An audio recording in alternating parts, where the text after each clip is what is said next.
Here's an update from Mexico. First, a tour of my room. As you walk in at this thermostat control, there's my husband on the couch. Got our bags. Art on the wall. There's some windows with a little bit of a view, not a whole lot. Recliner. Got your bed. Got the TV and closets. And the bathroom's not too bad. Got some towels, toiletries, nice shower, and the toilet.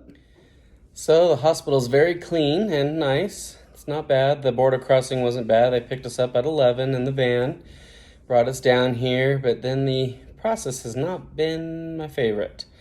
They walked us in and it seemed like a little bit of confusion at first, and they finally got us into a little office, and the guy barely said 2 words to us.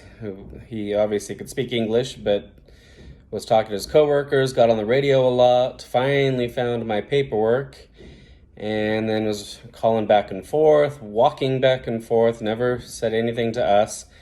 Finally said he had my wristband, and he checked my ID, wanted my wristband, or gave me my wristband, and then said that I needed to sign some paperwork. It was all in Spanish. I wasn't told what the paperwork was, but I went ahead and signed it. Then as I walked out the door, I asked for the check, and so I gave him the check. Brought me up here, first took me back and did some lab work while Brian waited for me. My husband waited for me in the lobby. The tech was nice, but she didn't get the vein very well. Had to dig around a little bit, and she didn't wear gloves while she drew my blood, so that wasn't my favorite. Then they brought me up here to the room. I had been fasting all morning, hadn't been eating any food.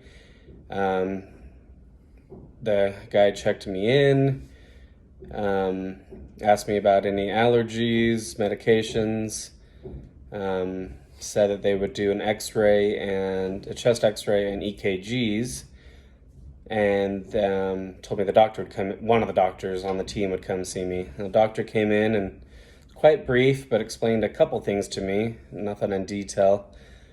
Then we waited and no one said anything. I went out and talked to the nurse staff once.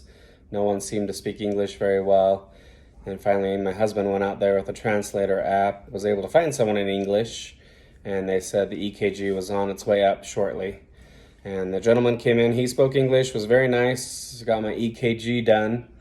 And while he was finishing up, the x-ray guy walked in and was ready to take me down, and took me down with another individual to get our chest x-rays.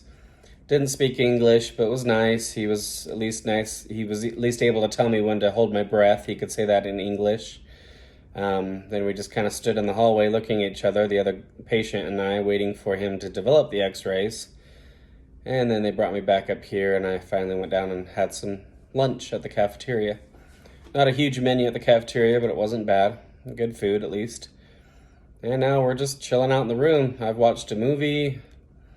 Just haven't talked to anyone. There's really not much going on. The EKG tech said that a doctor would be in tonight to discuss a little bit more. So hopefully I'll be able to talk. Supposedly it's a female doctor. I'll be able to talk to her a little bit and get some more answers and give them some of my paperwork and get some questions answered. But so far, it's just kind of chilling in the room and not many answers. Luckily, I've worked in a hospital before, so I kind of know things are going on and not too worried. But yeah, it's been an interesting experience. We'll keep you updated.